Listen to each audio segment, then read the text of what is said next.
based on the energy balance method. So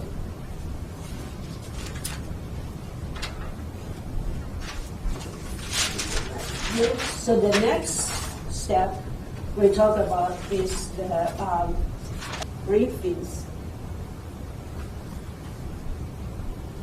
Theory. And so he basically goes in discussion of energy. So he approached the crack propagation problem based on the energy theory. So he's talking about strain energy release. And that's why sometimes this Griffith theory is also called the strain energy release rate. So that applies to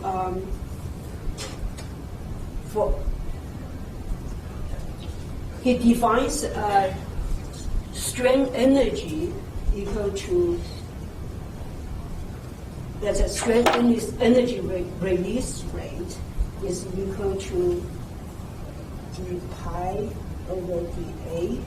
We explain that later, to equal to gamma over dA.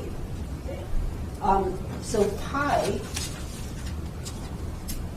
is defined as the strain, the potential energy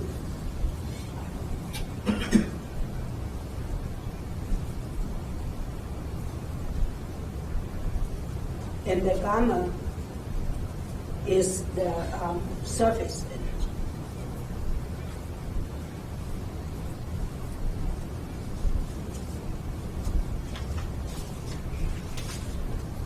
Okay, so how does he come with this equation here, which we're going to use later, is that he look at the structure and to see what energy goes into the structure, what energy come out of structure, or what new energy, or what new surface to generate a new surface. So if you have a crack propagate, that means you have create a new surface. And to create that new surface, you need energy. That's the surface energy. So he think that if you look at all the other energies, if there's large enough that to create new surface, then your crack will propagate, right? So in other words, all the other energy, if they are larger than the surface energy, then your crack will propagate. So basically, that's theory is about. So let's look at what is potential energy. So there are essentially four types.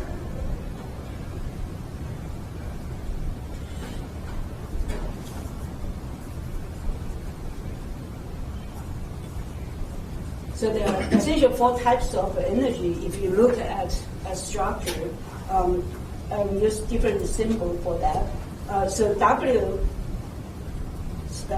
stands for work.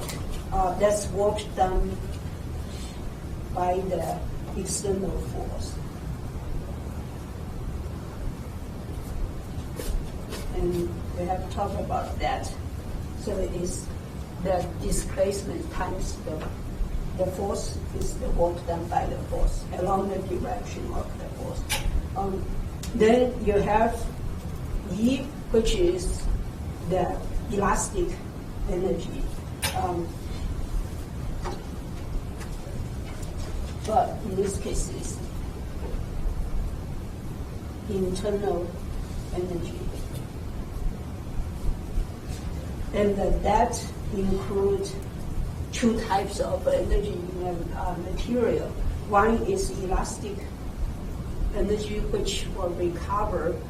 Basically, that's from the stress and the strain relationship, elastic stress and strain, plus the plastic deformation. So this is elastic energy, and then that is your plastic.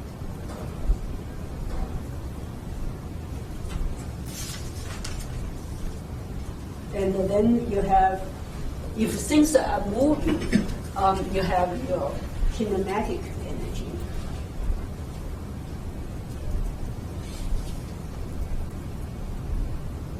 But for kinematic energy, for most of fracture problem, unless you get into ballistic and then impact test, kinematic energy doesn't into play. So we consider for most of fracture mechanics, we consider static problem. So that it will be equal to 0 for static problem.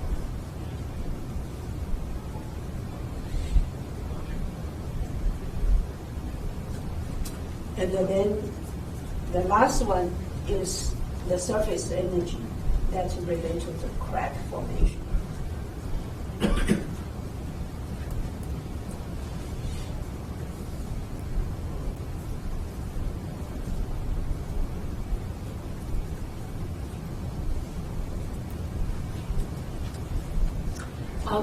So basically, the first three, so you can think of the work done by the external force is used to generate elastic energy, because when you apply a force to a body, it will generate stress and strain in the body.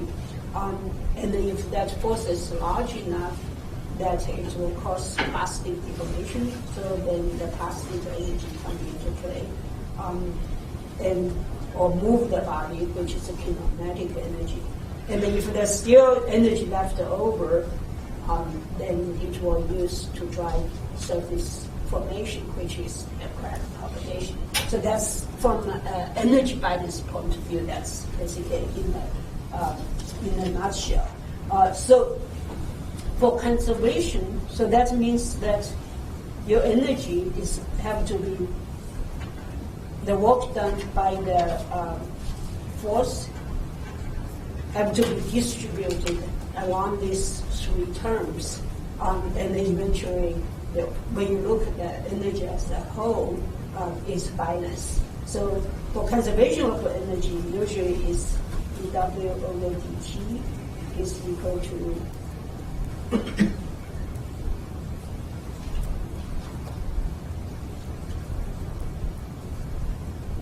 so the reason we have the change is, in this case, is the energy change, right? We are not really dealing with the absolute energy, how much amount of energy. Is if we have external force doing the work, that means it puts energy into the system. So you have a change of energy, and that has to be distributed among the three terms. As we said, static problem, this goes to 0, and then we only have the work done is related to those two. So let me just do a little bit manipulation, because a lot of time the time scale is relatively small, so we really don't want to carry the derivative over time all the time. For when you create a surface, that means you create the crack propagation means the area change. So we change this to derivative over A instead of derivative over T. So that basically do partial derivative. Because the area is now the area is not fixed. Area is a function of time. So if you do that, so one more step. So that means is the rate of change in area, and that of course is related to crack propagation to D over dA. So if you plug into that, you combine these two, and then that gives you is A dot dW over dA. See equal to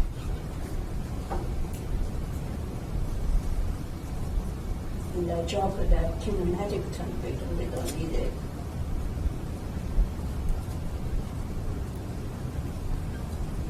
And so since all of them have the A dot, we can drop that also. So we get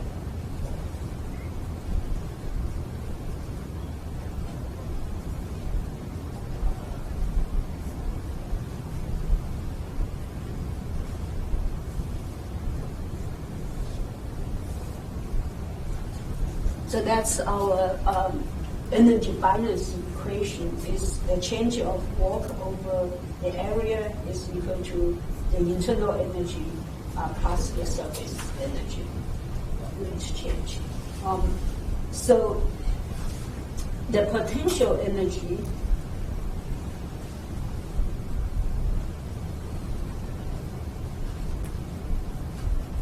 is actually defined as the elastic energy minus the work. So that's arbitrary definition, because a lot of time we assume that the elastic energy we assume is the elastic energy eventually, when you release it, will recover. So that's the potential energy that relate to the work. So you plug that into here. So we know that let's go one step from here. My dW over dA is equal to, so my dE is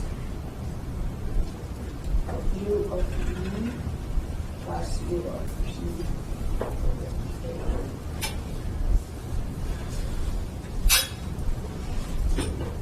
So break that down one more time.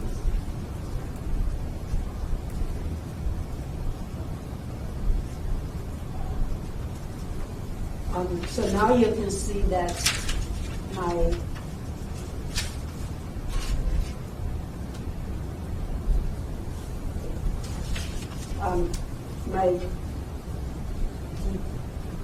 so if I rearrange this, I have U of P over dA minus dW over dA. So I arrange this in the form of potential energy. So that's equal to pi over dA. And from that equation, I essentially move this to this side to move this to the other side. It's equal to.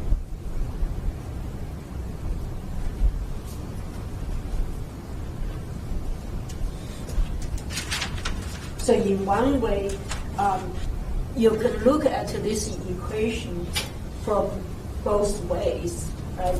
If I look to the left, is my potential energy, is my elastic energy minus the work that's done by the external force.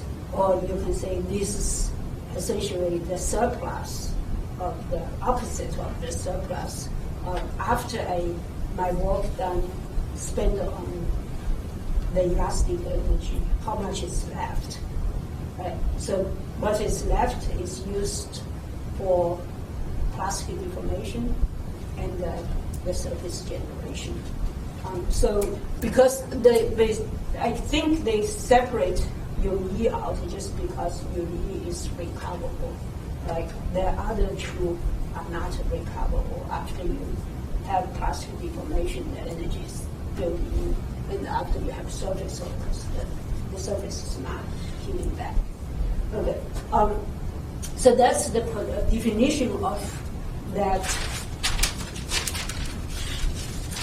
potential energy over here.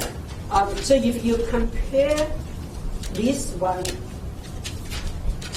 with that one, what can you draw the conclusion about the material that this theory could be applied?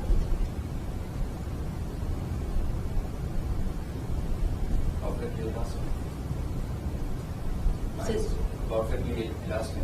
Right. So in this case, if you look at this term and that term over here, seems that the plastic energy doesn't show up over here, right? So that means it makes assumption on the material over here is that the material does not go through plastic deformation. So that's a perfect elastic material. What does that mean? What is a perfect elastic material? It's a brittle material, right? So that means it will break before it even show any yielding. So like glass or cast iron in very cold weather. So this is applied to elastic or brittle material.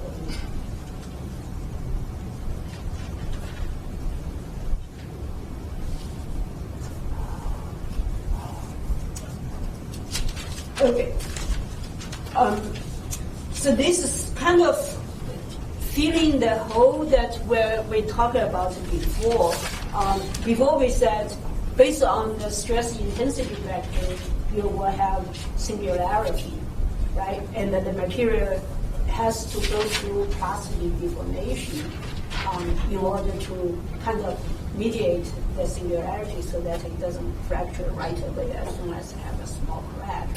So the natural question would be asked is what happened to brittle material? That assumption does not apply to brittle material. How do we deal with that? So that's what this Griffith theory comes from. So instead of from a stress point of view, we'll come from energy point of view, and they still be able to apply for this, apply the stress intensity factor for the brittle material.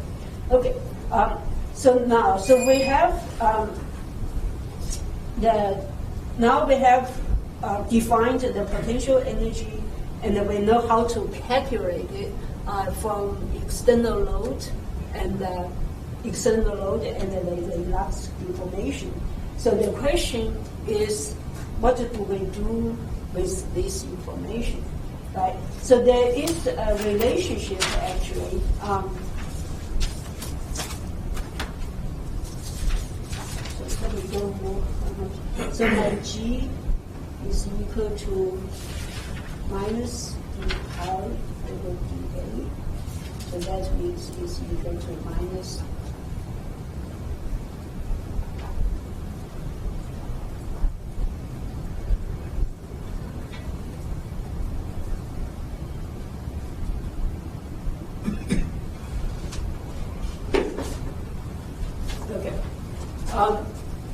so that means in this case, based on this equation, we can calculate the G factor or the stress energy release factor from the external load and the elastic deformation, and compare to the energy the surface energy needed to generate crack.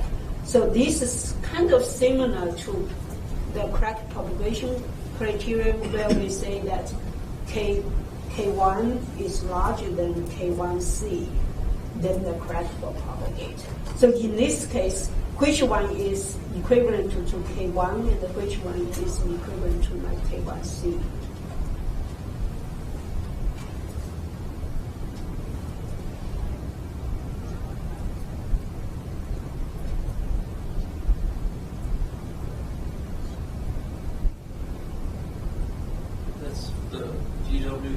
Partial W or partial U, that should be K1, I think.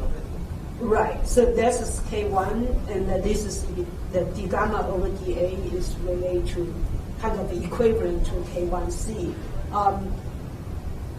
One way you can tell is because K1C is a material property, right? And the K1 is related to load and the crack geometry. So that clearly is the case. So what that tells me is that the surface energy that is needed to generate the crack should be a material property too, right? Because it's equivalent to K1C. And that makes sense because for different materials, you will have different requirements for the surface energy to generate the crack. Okay, so because of that, so now you can use G for crack propagation criteria.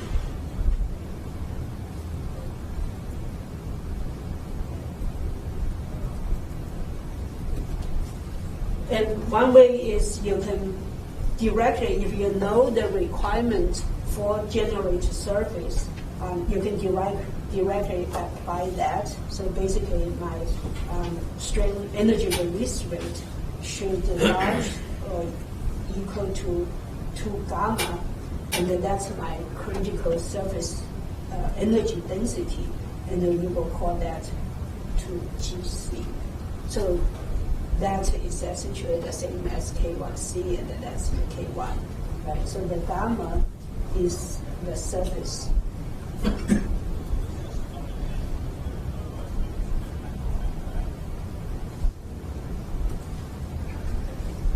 And we'll talk about how maybe we can, this term actually usually is not known, but you will have different ways to measure that.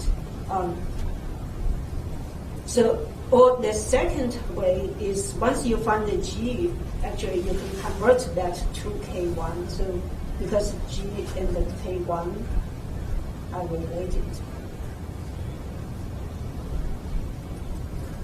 So in this case, once you find the G, actually you can calculate. So let me write that down.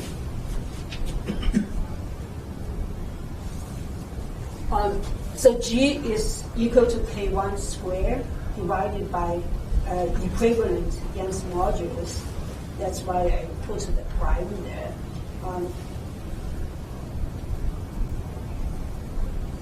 E prime is equal to E for plane stress,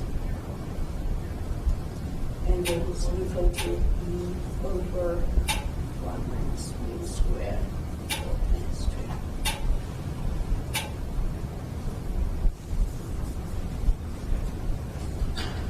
So it depends on, as we said before, it depends on your stress state and the geometry. You could have these two, so you use different prime for that. So of course from here, then if I know how to calculate G, I can calculate my K1.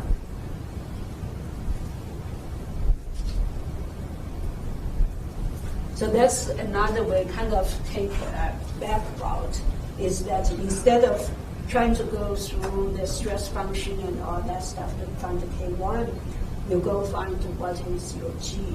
And then from G, you calculate your K1. And then from that, of course, you use your crack propagation criteria.